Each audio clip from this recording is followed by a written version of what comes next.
कर्नाटक के कार्यकर्ताओं से आज पीएम मोदी संवाद करेंगे और बीजेपी के 50 लाख कार्यकर्ताओं से सीधा संवाद होगा।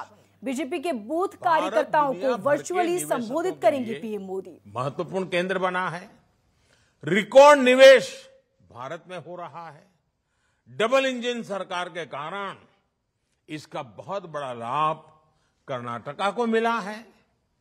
अगर यहां ऐसी सरकार आएगी जो बात बात पर केंद्र सरकार से लड़ती रहेगी, योजनाओं को रोकती रहेगी, जनता जनार्दन का जो भी हो जाए उनकी राजनीति चलते रहे, अगर यही हुआ तो सारे इंफ्रास्ट्रक्चर के प्रोजेक्ट्स को वो लटकाती रहेगी।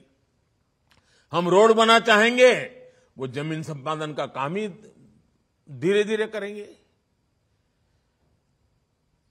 तो कैसे निवेश आएगा? निवेश नहीं आएगा तो कर्नाटका में नए रोजगार कैसे बन पाएंगे?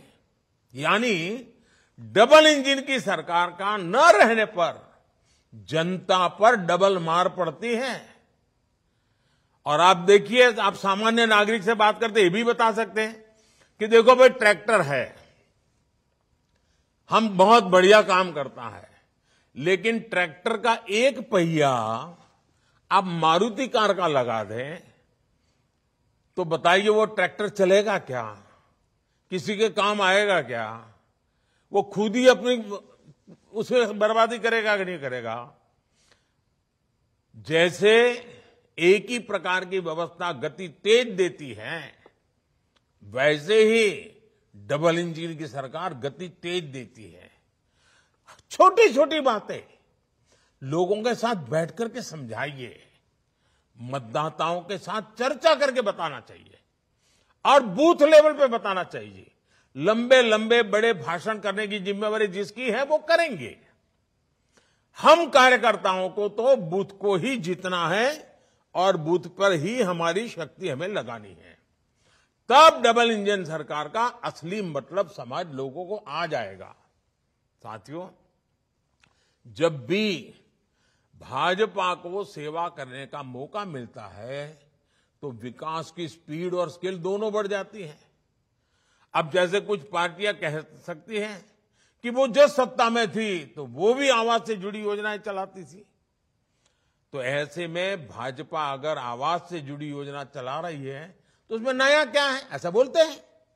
इसका ही उत्तर है स्पीड और स्केल, सोच और अप्रोच। अब मैं आपको बताता हूं कि आवास योजनाओं में हमने क्या बदलाव किए। मैं ये छोटी छोटी बातें इसलिए बताता हूं कि आप कार्यकर्ताओं को मतदाताओं के बीच जाकर के बताने में सुविधा हो जाएगी।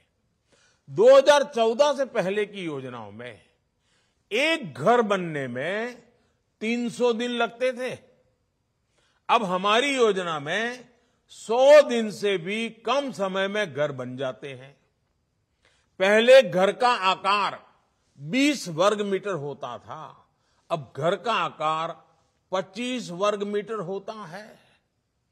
पहले की योजना में एक घर को 70-75 हजार रुपए की मदद दी जाती थी। अब यह मदद 1,30,000 रुपए यानी करीब करीब डबल कर दी गई है।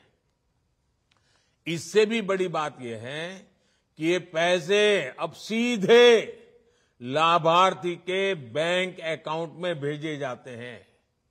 कोई बिचौलिया नहीं, कोई कट की कंपनी नहीं। पहले की आवास योजना में लाभार्थी की पसंद का बिल्कुल ध्यान नहीं दिया जाता था। हमारी सरकार की आवास योजना में घर उसमें रहने वाले परिवार की पसंद के हिसाब से बनता है। पहले की आवास योजना में 4 दीवारें खड़ी करके घर देने का दावा किया जाता था।